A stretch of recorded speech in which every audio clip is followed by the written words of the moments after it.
Class 12 এর 4th সেমিস্টারের যে শেষ এক্সামটা ছিল, সেটা দিয়ে যখন আমি বেরোচ্ছি, তখন ওই যে স্কুলে আমাদের সিট পড়েছিল, ওই স্কুলের বাইরে কয়েকটা মানুষ দাঁড়িয়ে ছিল। তারা আমাদের হাতে এসে বিল-টিল গুলো দিচ্ছে। বিলবোর্ড গুলো, যারা অ্যাড বলে না, কম্পিউটার সেন্টারে অ্যাড দেয়, আর নানান রকম জিনিসের অ্যাড দেয়। তো আমাকে ওখান থেকে একটা মেয়ে দাঁড়িয়ে ছিল।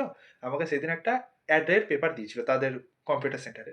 তো আমি আজকে সন্ধ্যেবেলা সেই অ্যাডের নাম্বারটা যেটা দিয়েছিলাম, ওখানে ফোনটা করেছি। যেহেতু আমার কাছে কম্পিউটার কোনো রকম কোর্স নিয়ে আমি কোনোদিনও পড়িনি, তো আমি ভাবলাম একটা কম্পিউটার বেসিক কোর্স করা যেতেই পারে, আর আমার বাড়ির সেটা কাছেও ছিল। সো আমি ফোন করে বললাম যে, আপনাদের এখানে কম্পিউটার কেমন কি কোর্স আছে? তারা নানা রকম বলছে, এইগুলো শেখানো হয়, ওগুলো জাভা, পাইথন, হ্যাড্ডা ব্যাড্ডা বলছে। আফটার দ্যাট আমি বললাম যে, আচ্ছা বেসিকটা কত?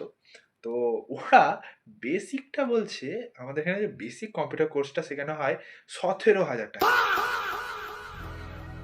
মানে কম্পিউটার বেসিক নলেজ দিচ্ছে মাত্র ১৭,০০০ টাকায়। আমি তো বুঝতে পারছি না, ওরা বেসিক করিয়ে কি জব প্লেসমেন্ট দিয়ে দেবে নাকি? মানে এত টাকা কে নেয় বেসিকে?